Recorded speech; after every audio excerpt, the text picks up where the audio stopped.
चलो देखो बेटा, हम लोग वो 8th वाला चैप्टर कंटिन्यू करें, ठीक है ना। उसका लास्ट कुछ पार्ट हमारा बाकी है सिर्फ, लेकिन वो आज हम लोग देखें। भाई 8th चैप्टर जो हमारा framing of constitution and its feature, हमारे कॉन्स्टिट्यूशन के बारे में चल रहा था, याद है ना। हमने ये चैप्टर शुरू किया था जिसमें कॉन्स्टिट्यूशन के बारे में पूरा हमने समझा कि हमारा कॉन्स्टिट्यूशन बना कैसे है वो, ठीक है ना। उसके बारे में पूरा समझा था, कॉन्स्टिट्यूशन का प्रीएम्बल हमने समझा, और लास्ट पार्ट हमारा चल रहा था कॉन्स्टिट्यूशन के फीचर्स, कि हमारे कॉन्स्टिट्यूशन की हाँ स्पेशलिटीज क्या क्या है, खासियत क्या क्या है कॉन्स्टिट्यूशन की, ठीक है ना, उसके बारे में समझ रहे थे।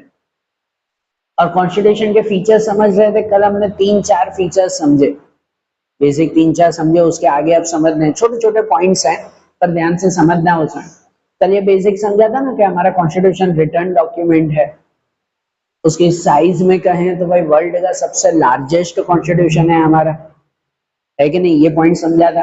और सिंगल सिटीजनशिप प्रोवाइड करता है हमारा कॉन्स्टिट्यूशन में, बताया हुआ है कि इंडिया में रहने वाले हर लोगों को कैसी सिटीजनशिप मिलती है, सिंगल सिटीजनशिप, ठीक है ना, कि वो इंडिया के सिटीजन हैं, सिर्फ वो माना जाता है, दूसरे कोई कंट्री की यहाँ पर कंबाइंड सिटीजनशिप नहीं है, पर वो सिंगल सिटीजनशिप है वो। और लास्ट में समझा था the centre with strong federal structure, कि हमारे यहाँ पर फेडरल स्ट्रक्चर चलता है, फेडरल विद यूनिटी से चल रहा है, सब मिलकर काम करते हैं। यहाँ पर सेंट्रल लेवल अलग अलग काम करती है और हर स्टेट लेवल जो है वो अलग काम करती है, पता है कि नहीं वैसा। और कल हमने वो लिस्ट समझी थी, पता ना, लास्ट में पॉइंट समझे कि कुछ यूनियन लिस्ट बनी हुई है, कुछ स्टेट लिस्ट है, कुछ कॉन्करेंट लिस्ट है। यूनियन लिस्ट में ऐसे टॉपिक आते हैं जो सिर्फ सेंट्रल गवर्नमेंट ही संभालती है, स्टेट लिस्ट में जो स्टेट गवर्नमेंट संभालती है, और कॉन्करेंट लिस्ट जो मिक्स होकर समझते हैं, है कि नहीं। कल ये पॉइंट समझे थे ना, यहां तक हमने समझा था। अब उसके आगे कॉन्स्टिट्यूशन के फीचर्स समझे, अब कुछ पॉइंट हम लोग समझे। जैसे यहाँ पर एक पॉइंट आता है यूनिफाइड अरेंजमेंट ड्यूरिंग क्राइसिस, कि हमारे कॉन्स्टिट्यूशन में ना क्राइसिस के वक्त, ड्यूरिंग क्राइसिस के वक्त एक यूनिफाइड अरेंजमेंट दिया हुआ है। अच्छा पहले तो ध्यान है, क्राइसिस क्या कहते हैं, सॉरी, क्राइसिस सिंपल भाषा में अगर कहो ना तो कोई तरह की बड़ी प्रॉब्लम अगर कहें, ऐसे तो क्राइसिस मतलब हम कोई अछत को कहते हैं, कोई कमी कहते हैं, उसके लिए जो है वो हाँ कुछ भी हो सकता है। ऐसे तो क्राइसिस हम कोई कमी कहते हैं, तो कोई चीज की कमी हो तो उसके लिए क्राइसिस कहते हैं।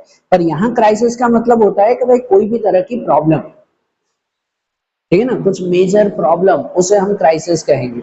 ऐसी प्रॉब्लम कि जिसमें हमारा कॉन्स्टिट्यूशन फेल हो जाता है, हमारा कॉन्स्टिट्यूशन जो है वो प्रॉपर काम करना बंद कर देता है, या कहो कि हमारे कानून वगैरह का कहो कोई रोल बचता नहीं है, वो एक रियल क्राइसिस सिचुएशन कहलाती है, बराबर। और कंट्री में ऐसी क्राइसिस आती है भाई, कभी कभार प्रॉब्लम्स आती है, जिसे सिंपल वे में हम लोग जो है वो इमरजेंसी की सिचुएशन कहते हैं, ठीक है ना, इमरजेंसी सिचुएशन कहते हैं। इमरजेंसी आ जाती है, इमरजेंसी का मतलब ये होता है कि अब हमारा कॉन्स्टिट्यूशन काम नहीं कर रहा है, तो अब जो सेंट्रल गवर्नमेंट है ना, वो सेंट्रल गवर्नमेंट के पास पूरा पावर आ जाता है, एक यूनिफाइड अरेंजमेंट वो क्रिएट करते हैं, और उसके हिसाब से जो है वो फैसला लिया जाता है, उसके हिसाब से नए कानून बनते हैं शॉर्ट टर्म के लिए, उसे हम क्राइसिस कहते हैं या उसे इमरजेंसी कहते हैं। एकदम सादी भाषा में बताऊं ना तो इमरजेंसी मतलब क्या होता है पता है, कि अगर कोई ऐसी खराब सिचुएशन आ गई तो ऐसे में हमारे जो कायदे कानून हैं, जो रूल्स रेगुलेशंस बने हुए हैं, सेंट्रल गवर्नमेंट स्टेट गवर्नमेंट मिलके रूल्स रेगुलेशंस बनाती है, वो सब रूल्स, सब कॉन्स्टिट्यूशन थोड़े टाइम के लिए बंद हो जाता है, और सेंट्रल गवर्नमेंट जो बोले उसके हिसाब से फिर काम करना होता है। अगर सेंट्रल गवर्नमेंट, ज्यादातर इमरजेंसी या क्राइसिस में ऐसा होता है कि सेंट्रल गवर्नमेंट है ना, तो एक पर्टिकुलर एरिया में वहां पर मिलिट्री भेज देते हैं, मिलिट्री भेज दी जाती है, और वहां पर मिलिट्री रूल आ जाता है, कॉन्स्टिट्यूशन रूल खत्म हो जाता है और मिलिट्री रूल वहां पर आता है, ये क्राइसिस होता है। क्राइसिस अलग अलग तरह की होती है, कि जैसे सपोज कि हमारी कंट्री में जो है वो कभी अगर कोई वॉर हो जाए, तो लड़ाई हो जाए दूसरे देश के साथ, कोई टेररिस्ट अटैक हो जाए, होता नहीं, कभी आतंकवादी हमारे देश पे अटैक कर देते हैं या कोई ऐसी खराब सिचुएशन आ जाती है, तब उस वक्त नेशनल इमरजेंसी डिक्लेयर हो जाती है, नेशनल इमरजेंसी। और थोड़े टाइम के लिए हमारी गवर्नमेंट सभी कॉन्स्टिट्यूशन को स्टॉप कर देती है कि अब कोई कॉन्स्टिट्यूशन का रूल नहीं चलेगा, और जहां पर भी कंट्री में प्रॉब्लम हो वहां मिलिट्री को भेज दिया जाता है, सेना भेज दी जाती है और सेना उस एरिया को संभालेगी। वो जो रूल का है वही मानना पड़ेगा। इसे क्राइसिस कहते हैं, इसे इमरजेंसी की सिचुएशन कहते हैं। देश को संभालने के लिए हमारे कॉन्स्टिट्यूशन में ये भी पॉइंट लिखे हुए हैं।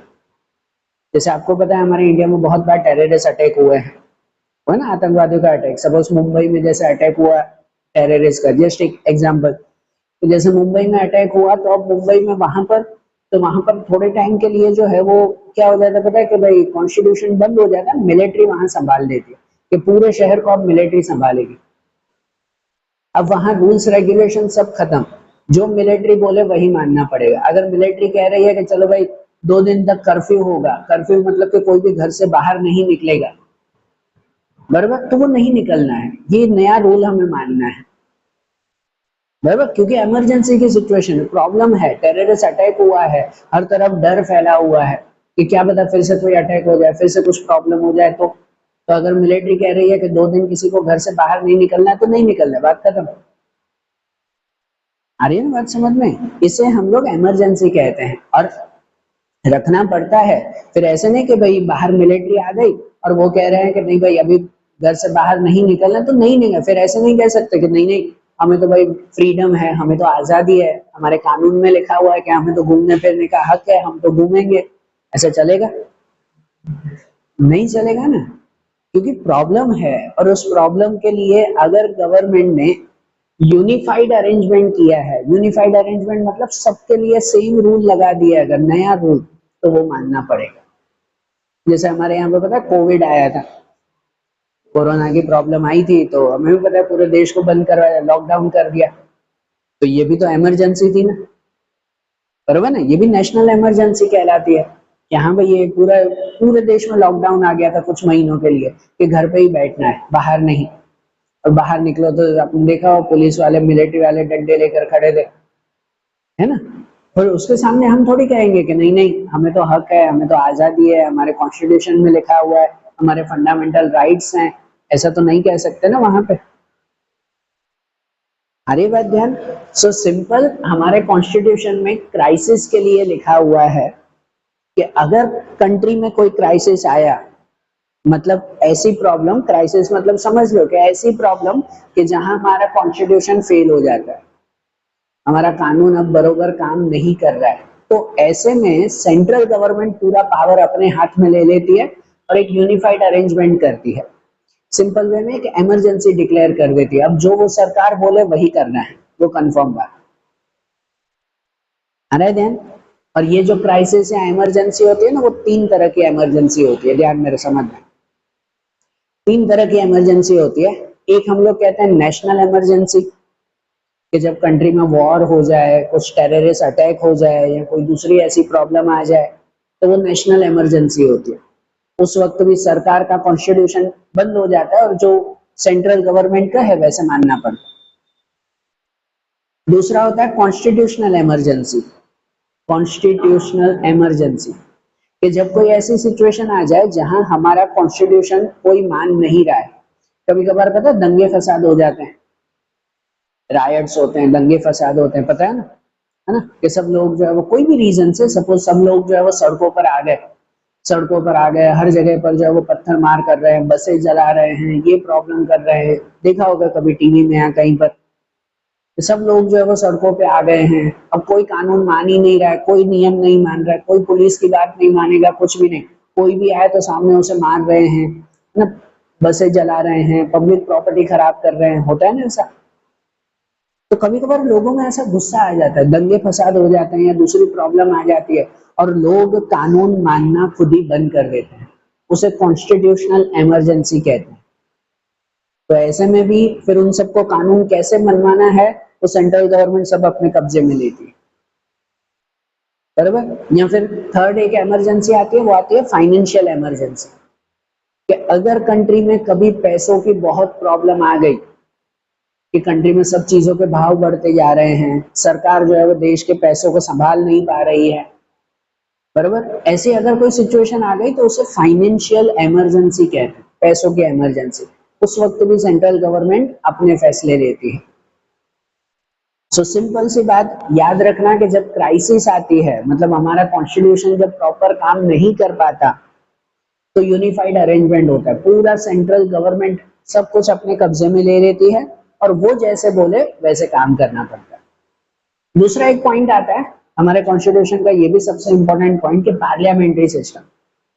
हमारे कॉन्स्टिट्यूशन में पार्लियामेंट्री सिस्टम के हिसाब से चलता है, बराबर। कि हमारे कॉन्स्टिट्यूशन में लिखा हुआ है कि जितने भी यहाँ पर नेता काम कर रहे हैं, तो सब सिंपल वे में कहो तो एक पार्लियामेंट सिस्टम बनाते और उसके हिसाब से सब लोग काम करते हैं। आपको ध्यान होगा ना, हमने पहले भी पढ़ा होगा कि हमारी कंट्री में जो है वो पार्लियामेंट चलती है, पार्लियामेंट संसद, और पार्लियामेंट में 2 हाउस होते हैं। सुना पहले आता था कि नहीं 8th में, कि भाई पार्लियामेंट में 2 हाउस रहते हैं, upper house and lower house. Upper house को राज्यसभा कहते हैं, लोअर हाउस को लोकसभा कहते हैं, होता है कि नहीं, बराबर ना। वैसे ही ये काम करते हैं। और सेंट्रल लेवल या स्टेट लेवल दोनों पे वैसा ही काम होता है कि पार्लियामेंट्री सिस्टम के लिए जब सेंट्रल लेवल पर काम होता है, तो सेंट्रल लेवल पे सबसे ऊपर होते हैं प्रेसिडेंट। कंट्री में सबसे ऊपर, सबसे टॉप पर, कंट्री के जो है वो कहो कि भाई सबसे टॉप पर्सन कौन है पूरे देश के, तो वो प्रेसिडेंट होता है। सेंट्रल लेवल पे सबसे ऊपर प्रेसिडेंट होता है। प्रेसिडेंट के नीचे जो है वो काम करते हैं प्राइम मिनिस्टर, उनके नीचे जो है वो प्राइम मिनिस्टर काम करते हैं, और प्राइम मिनिस्टर के नीचे जो है वो कैबिनेट मिनिस्टर्स काम करते हैं। सब जो है वो कैबिनेट्स होते हैं, वो स्टेट में आ जाते हैं। सेंट्रल लेवल की बात करें तो सेंट्रल लेवल पे सबसे ऊपर होते हैं प्रेसिडेंट, बराबर। अब सपोज प्रेसिडेंट हमारे कंट्री के कौन है वो प्रेसिडेंट? कंट्री के प्रेसिडेंट कौन है? नाम रेडी? कंट्री के प्रेसिडेंट का नाम याद होना चाहिए। कंट्री के प्रेसिडेंट द्रौपदी मुर्मू। हाँ, अभी हमारे करंट प्रेसिडेंट द्रौपदी मुर्मू, तो वो कंट्री के हेड हैं। हमारी कंट्री में कुछ भी कॉन्स्टिट्यूशन बनता है, याद रखना भाई, इसमें हंसने की बात नहीं है, सच में याद रखने की बात है। पता तो होना चाहिए ना, हम अपने देश दूसरे देश का याद ना करो, अपने देश का तो याद करें। पर हमारे यहाँ पर जो कॉन्स्टिट्यूशन बनता है, कोई भी कॉन्स्टिट्यूशन तैयार होता हो तो उसमें इनके साइन के बिना कॉन्स्टिट्यूशन तैयार नहीं होता है। कंट्री के हेड ये हैं। प्रेसिडेंट के नीचे काम करते हैं प्राइम मिनिस्टर। प्राइम मिनिस्टर कौन? हाँ, वो नरेंद्र मोदी है, ठीक है ना, वो प्राइम मिनिस्टर, वो पीएम है। तो प्रेसिडेंट के नीचे प्राइम मिनिस्टर आते हैं, बराबर। प्राइम मिनिस्टर लोगों से कनेक्ट होते हैं, प्रेसिडेंट लोगों से कम कनेक्ट होते हैं, उनका ऑफिशियल वर्क, ऑफिस वर्क ज्यादा। लोगों से कनेक्ट करना, लोगों तक बातें पहुंचाना, वो काम प्राइम मिनिस्टर का है। तो इसलिए हमें नरेंद्र मोदी ही दिखाई देते हैं, द्रौपदी मुर्मू कभी दिखाई नहीं देते, बराबर ना। इन सब के बारे में आगे के चैप्टर में आएगा, डिटेल में हम समझेंगे। पर प्राइम मिनिस्टर के नीचे ना अलग अलग कैबिनेट होते हैं और उनके मिनिस्टर्स। कैबिनेट मतलब सिंपल भाषा में कहो तो अलग अलग ग्रुप होते हैं, अलग अलग एक्टिविटी के लिए हमारी कंट्री में अलग अलग ग्रुप बने हुए हैं। जैसे सिंपल अगर कहो ग्रुप कहो, या और आसान कहो तो डिपार्टमेंट बने हुए हैं।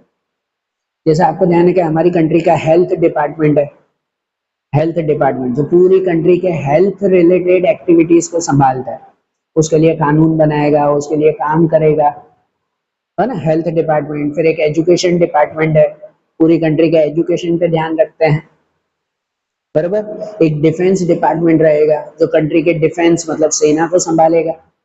तो ये सब जो डिपार्टमेंट्स होते हैं ना अलग अलग, वो कैबिनेट कहलाते हैं, और हर डिपार्टमेंट के अपने अपने मिनिस्टर हैं, वो कैबिनेट मिनिस्टर्स कहलाते हैं। अरे बात ध्यान, तो मतलब जैसे प्राइम मिनिस्टर के अंदर जो है वो सब मिनिस्टर काम करते हैं। एक हेल्थ मिनिस्टर होगा, एक एजुकेशन मिनिस्टर, एक रेलवे मिनिस्टर, एक डिफेंस मिनिस्टर, एक स्पोर्ट मिनिस्टर, एक दूसरा मिनिस्टर, ऐसे 100 से ज्यादा जो है वो मिनिस्टर उसके नीचे काम करते हैं, और ये सब मिलाकर एक पार्लियामेंट बनाते हैं। तो ये सब मिलाकर जो है वो क्या बनता है, पूरा पार्लियामेंट। बता रहे हैं, वो पार्लियामेंट में दो हाउस होते हैं, lower house Lok Sabha, upper house Rajya Sabha, बराबर ना। ये सब कैबिनेट मिनिस्टर मिलाकर जो है वो पार्लियामेंट बनती है। उसमें जो लोअर हाउस है लोकसभा, लोकसभा में वो लोग जाते हैं जिन्हें हम वोट देते हैं। कल भी हमने बात बताया था कि सपोज अगर हमारे यहाँ पर इलेक्शन हो रहा है तो हमें वो नहीं देखना होता कि भाई यहाँ पर जो है वो नरेंद्र मोदी काम कर रहे हैं, हमारे एरिया में कौन काम कर रहा है, हमें उसको वोट देना है। उस कल बात की थी ना हमने ऐसा, बराबर ना, कि भाई हम नरेंद्र मोदी को देखकर यहाँ पे थोड़ी वोट देंगे, यहाँ कौन काम कर रहा है हम उसके हिसाब से वोट देते हैं ना। लोअर लेवल पे सब काम करते हैं, बराबर। और जैसे बताया था कि भाई सूरत में अगर भाई बहुत सारे एरिया हैं तो उस सब एरिया के अपने अपने नेता हैं, तो सब मिलकर हमारी म्यूनिसिपैलिटी म्यूनिसिपल कॉर्पोरेशन चलाते हैं।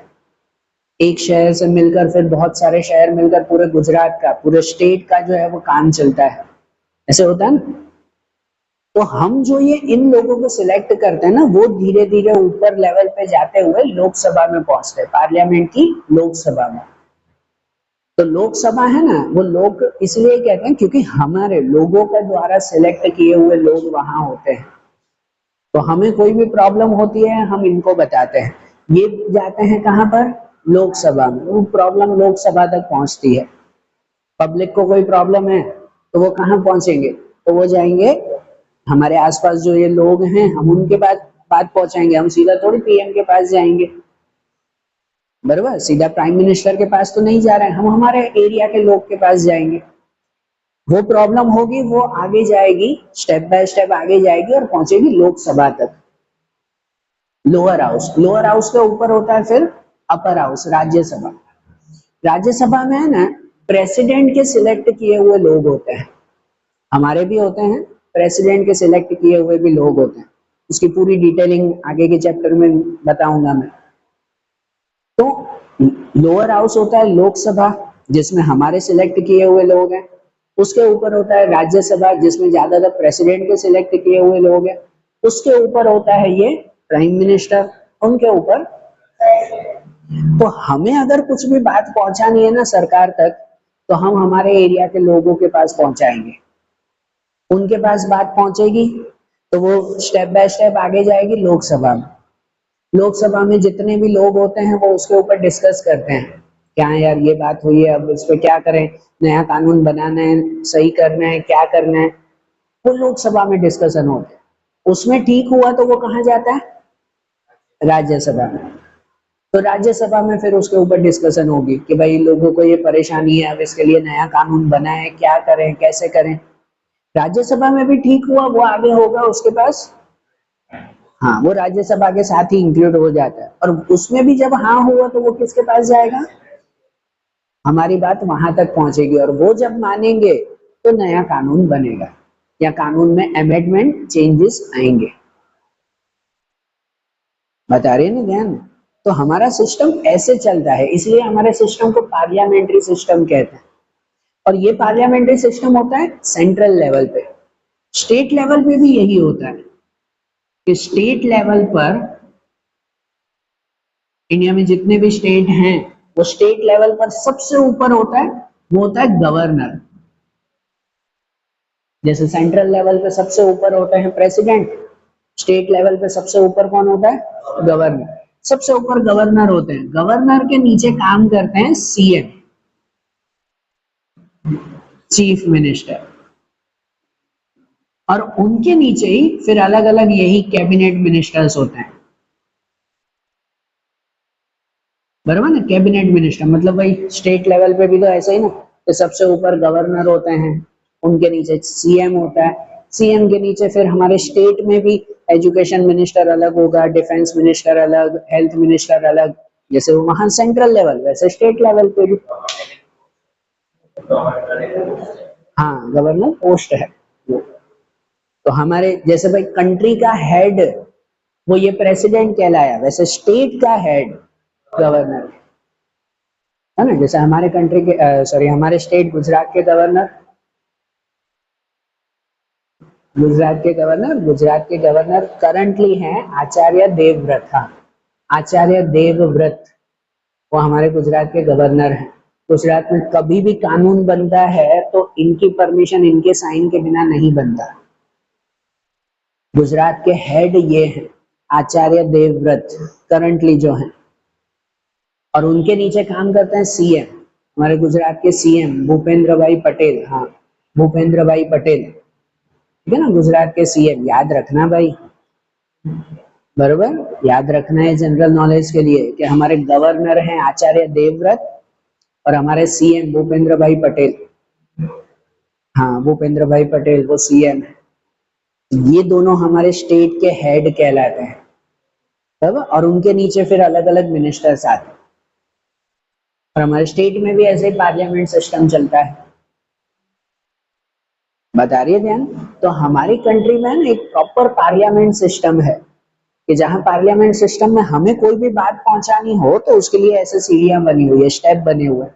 पता है ना, हमें कुछ भी बात पहुंचानी है तो हम हमारे एरिया के लोगों के पास पहुंचाएंगे, वो यहाँ तक पहुंचाएंगे, वो यहाँ तक, वो यहाँ तक, बराबर। सेंट्रल लेवल पे भी ऐसे ही कि बात यहाँ तक पहुंचेगी, उसके बाद यहाँ, उसके बाद यहाँ।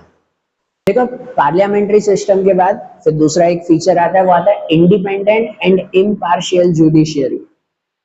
कि हमारे यहाँ पे ना जुडिशियरी के लिए भी स्पेशल कॉन्स्टिट्यूशन बने हुए हैं। जुडिशियरी मतलब, हाँ, कि मतलब सिंपल भाषा में कहो तो जुडिशियरी मतलब हमारे कोर्ट सिस्टम, अदालत, जो भी अदालतें बनी हुई है, ठीक है ना। और उसके लिए भी गवर्नमेंट ने स्पेशल कॉन्स्टिट्यूशन बना के रखा है कि हमारे कॉन्स्टिट्यूशन में लिखा हुआ है कि जुडिशियरी में जो भी लोग काम कर रहे हैं वो इंडिपेंडेंट है और उन्हें इम्पार्शियल जो है वो जुडिशियरी देनी है। इम्पार्शियल, कोई भी पार्शियलिटी नहीं। सादी भाषा में अगर कहो तो हमारे इंडिया में जितना भी कोर्ट है, जितने भी कोर्ट, पता है कोर्ट भी अलग अलग लेवल पे है ना। सबसे छोटी लेवल पे होता है वो डिस्ट्रिक्ट कोर्ट होता है। हाँ, उससे भी नीचे तालुका कोर्ट, फिर जो वो ग्राम कोर्ट, वो भी चलता है। लोकल जो कोर्ट चलते हैं वो सिटी लेवल से शुरू करें तो सिटी लेवल पे डिस्ट्रिक्ट कोर्ट आता है, उसके ऊपर स्टेट कोर्ट या हाई कोर्ट कहते हैं, और उसके ऊपर सेंट्रल कोर्ट या सुप्रीम कोर्ट कहते हैं। से 3 लेवल बने हुए हैं ना उसके भी, कोर्ट के भी। और ऐसे कहा हुआ है, हमारे कॉन्स्टिट्यूशन में लिखा हुआ है कि इंडिया में जितने भी कोर्ट हैं और उसमें जो भी जज हैं, जो भी जज की पोस्ट पर बैठे हुए हैं, उन्हें इंडिपेंडेंस दिया हुआ है, आजादी दी गई है कि वो बिना किसी के भी दबाव में आए हुए अपना फैसला खुद ले सकते हैं। उनके फैसले को कोई भी बदलेगा नहीं, ठीक है ना। और उन्हें इम्पार्शियल जुडिशरी के लिए कहा गया कि कभी भी अदालत में फैसला लिया जाए तो भेदभाव करके नहीं लिया जाए कि भाई अदालत है, जज के सामने 2 पार्टीज आ गई, अब एक उनका पहचान वाला है, एक नहीं है, तो ऐसा नहीं कि जज फिर उसके लिए ही फैसला सुनाए। पार्शियलिटी नहीं होनी चाहिए, बराबर इम्पार्शियल होना चाहिए कि जज कोई भी फैसला सुना रहा है तो उसमें पार्शियलिटी नहीं, जो सच हो उसका वो फैसला सुनाना चाहिए और उसके फैसले को कोई भी नहीं बदलता।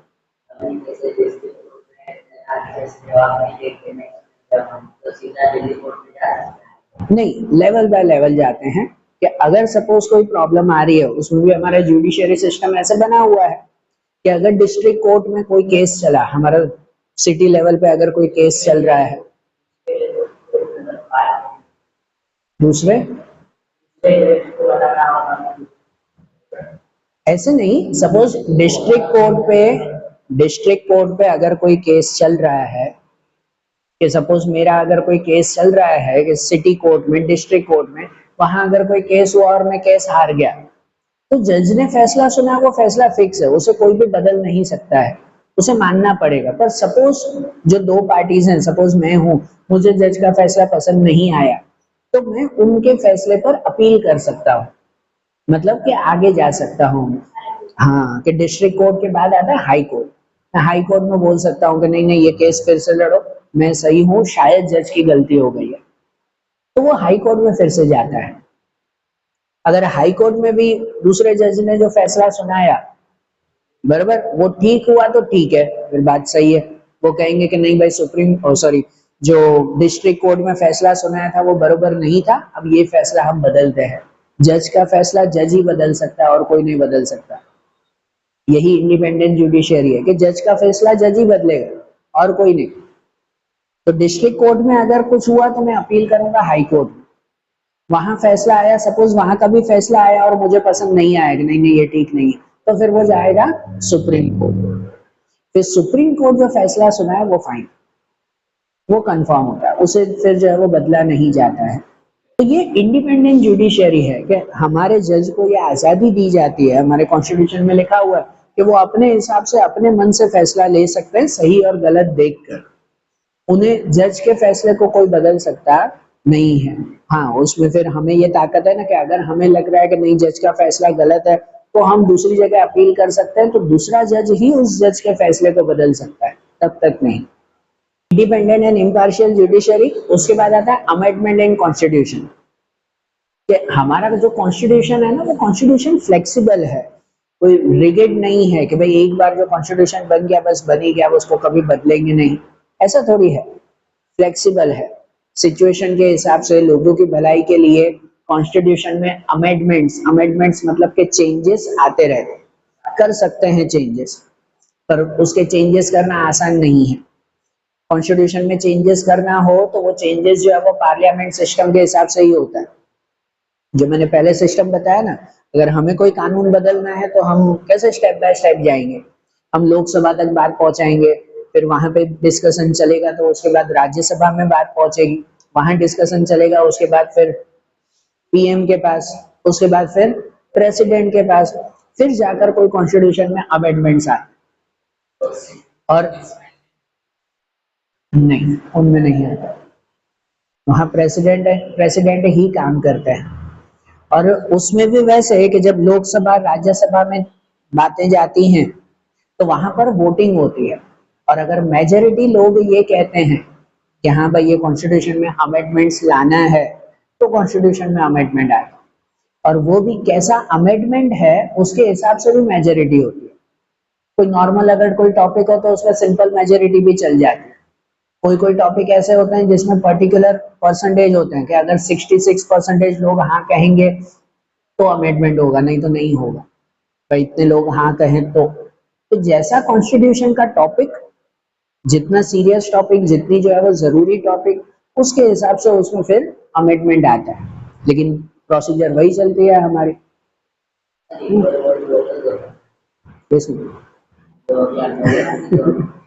इक्वल वोट ऐसे नहीं होते ज्यादातर, तो इक्वल वोट ज्यादातर नहीं होते, पर अगर होते भी हैं तो उनका भी फिर अलग एक सिस्टम आता है कि लोकसभा और राज्यसभा के स्पीकर होते हैं, आपको आगे के चैप्टर में आएगा ये पॉइंट। उनके स्पीकर लोकसभा राज्यसभा के हेड कहलाते हैं, जो पूरे मीटिंग को हैंडल करते हैं। अगर सपोज बाकी जितने भी लोग बैठे हुए हैं, 100 लोग बैठे हुए हैं, 50-50 ने हाँ हाँ हाँ, 50 ने ना बोला, तो आखिरी में स्पीकर का वोट होता है, तो वो जो बोले वो फाइन। पर ज्यादातर ऐसी सिचुएशन आती नहीं है ना, वो मेजोरिटी चलती ही है।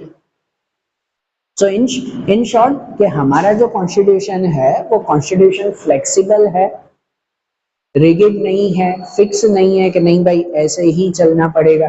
कॉन्स्टिट्यूशन में बदलाव आते हैं, और वो जो अमेंडमेंट्स आते हैं वो अमेंडमेंट्स जो है क्या कह सकते हैं कि भाई हमारे पार्लियामेंट सिस्टम के हिसाब से आते हैं। लोकसभा राज्यसभा में मेजोरिटी वोटिंग होती है, पीएम जो है वो हाँ कहते हैं, प्रेसिडेंट हाँ कहते हैं, तब जाकर कॉन्स्टिट्यूशन में प्रॉपर चेंजेस आते हैं। रहेगी बात ध्यान। एंड फिर उनके बाद आता है यूनिवर्सल एडल्ट सफरेज, ये तो कल भी समझा था हमने, ठीक है ना। हाँ, यूनिवर्सल एडल्ट सफरेज जो हमारे कॉन्स्टिट्यूशन में लिखा हुआ है कि भाई हमें हमारी कंट्री में 18 प्लस एज के कोई भी पर्सन हो, ठीक है ना, बिना कोई डिस्क्रिमिनेशन, वो बॉय है कि गर्ल है, वो रिच है कि पुअर है, कोई भी रिलीजन का हो, कोई भी कास्ट का हो, कहीं भी रहता, 18 प्लस एज के कोई भी पर्सन है तो वो हमारा पार्लियामेंट क्रिएट करने में या कहो गवर्नमेंट बनाने में मदद कर सकता है, वोट दे सकता है ना। उसके लिए खाली पहले हमें रजिस्टर करवाना होता है, वोटिंग कार्ड बनवाना होता है, वोटिंग कार्ड बन जाए, रजिस्टर हो गया, तो उसके बाद फिर वोट देने जा सकते हैं। यूनिवर्सल एडल्ट सफरेज है, कि यूनिवर्सली इंडिया में रहने वाला कोई भी सिटीजन जो 18 प्लस एज का है वो वोट देने लायक है। ये तो सिंपल टॉपिक है, कल भी हमने समझा था। और ये भी टॉपिक उसके साथ ही था हमारा, सेक्युलरिज्म, याद है? हाँ, कि सेक्युलरिज्म मतलब कहलाता है कि हमारी कंट्री में कोई भी रिलीजन का भेदभाव नहीं है। कॉन्स्टिट्यूशन की नजर में हर रिलीजन को इक्वल माना जाता है। कभी कॉन्स्टिट्यूशन में ऐसे कानून नहीं बनते हैं कि इस रिलीजन के लिए अलग बनेगा, इसके लिए अलग बनेगा, सबके लिए सेम होता है।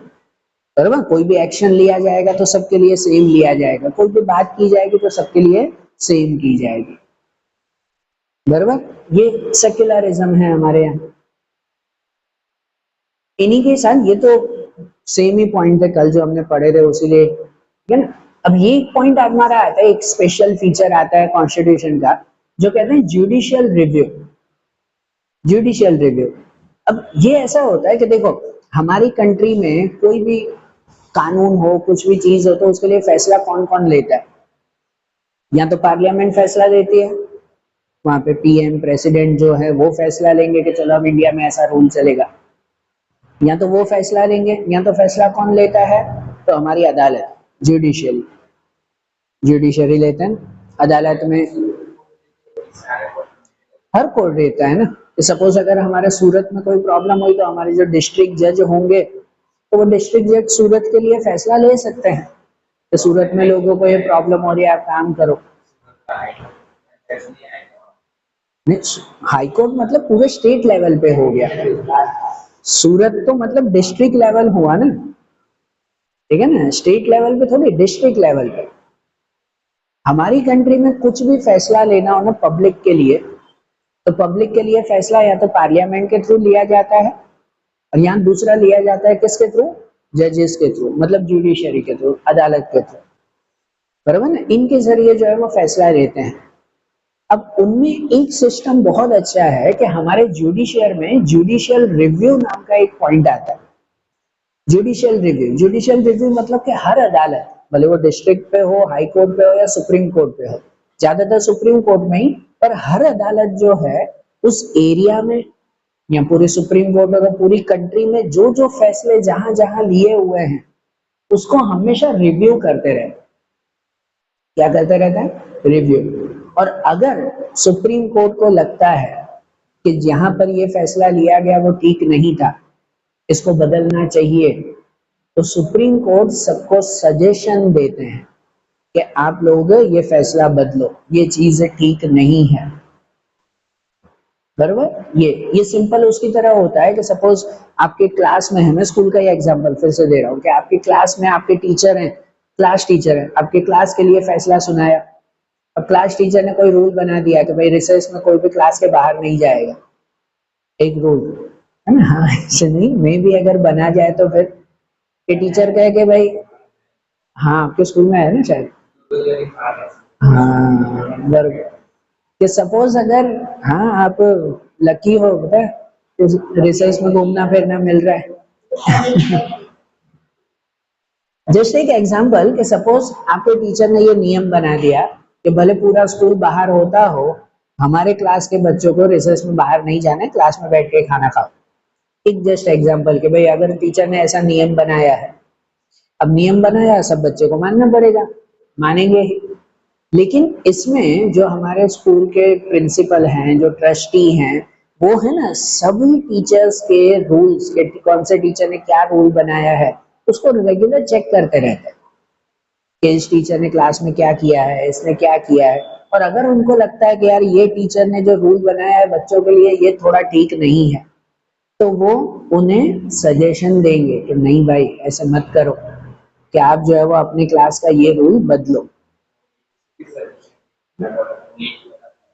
कभी भी जब पता चला तब, बराबर, हाँ वो उन्हें देंगे ना। यही सिस्टम हमारी कंट्री में चलता है। एक कंट्री में सरकार ने कोई नियम बनाया, कोई जज ने कुछ कहा हो कि भाई ये है, और सुप्रीम कोर्ट सभी नियमों को रेगुलर रिव्यू करती रहती है, चेक करते रहती है। और अगर उनमें कुछ लगता है यार ये शहर में, सपोज सूरत में ये कानून बना हुआ है ये बरोबर नहीं है, या इस जगह पर ये ऐसा चीज है, ये बरोबर नहीं है, भले छोटा गांव हो, शहर हो, स्टेट हो, तो पूरी कंट्री हो, कहीं पर भी वो रिव्यू करते रहते हैं हमारे सुप्रीम कोर्ट। और अगर उन्हें लगता है कि ये चीज ठीक नहीं है तो वो आगे सजेशन देंगे, यार ऐसा फैसला क्यों यहाँ पे रखा हुआ है, ये बात बरोबर नहीं है, चलो इसे बदलो भाई। सजेशन देते हैं, मैं इसलिए बोल रहा हूँ बार बार, वो सजेशन देते हैं कि बदलो। फिर सिचुएशन के हिसाब से जो है वो, वही हो रहा हूँ कि सिचुएशन के हिसाब से ठीक होगा तो वो बदलेंगे भी, नहीं होगा तो नहीं भी बदलेंगे। अब भले ट्रस्टी ने कहा टीचर को कि भाई क्लास में बदलो, कि नहीं नहीं क्लास में बच्चों को बाहर जाने दो रिसेस में, अब बच्चे ही जो है वो इतने शैतान है कि उन्हें जो है वो क्लास में भी खुला नहीं छोड़ना चाहिए, बाहर तो क्या। तो इसमें कानून बदलना चाहिए फिर। भले ट्रस्टी ने कहा वो अपने पॉइंट ऑफ व्यू से कि नहीं नहीं सब बच्चे जा रहे हैं तो इन बच्चों को भी जाने दो, लेकिन वो टीचर को पता है कि बच्चे कैसे हैं उनको कैसे हैंडल करना है, कि उनको बांध के रखना है कि छोड़ना है हमें, वो टीचर को पता ना। फिर जो जुडिशियल रिव्यू समझा, अब जुडिशियल रिव्यू के बाद फिर दूसरा आता है, वो आता है फंडामेंटल राइट्स एंड ड्यूटीज। ये भी है कि हमारे कॉन्स्टिट्यूशन में हर सिटीजन के लिए, इंडिया में रहने वाला हर सिटीजन, भले फिर वो बड़ा नेता हो कोई भी हो, है तो वो इंडियन सिटीजन ही ना, तो हमारे इंडियन सिटीजन के लिए फंडामेंटल राइट्स और ड्यूटीज हैं। राइट्स मतलब कि भाई हमारे हक दिए हुए हैं, कि हम देश में रह रहे हैं तो हमें क्या क्या हक मिला हुआ है, हमारे हक इसमें दिए गए हैं।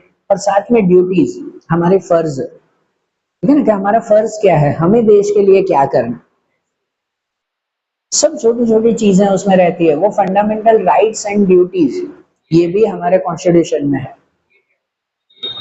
सब में रहता है वो, हर टेक्स्ट बुक में जो है वो ये लिखते ही है।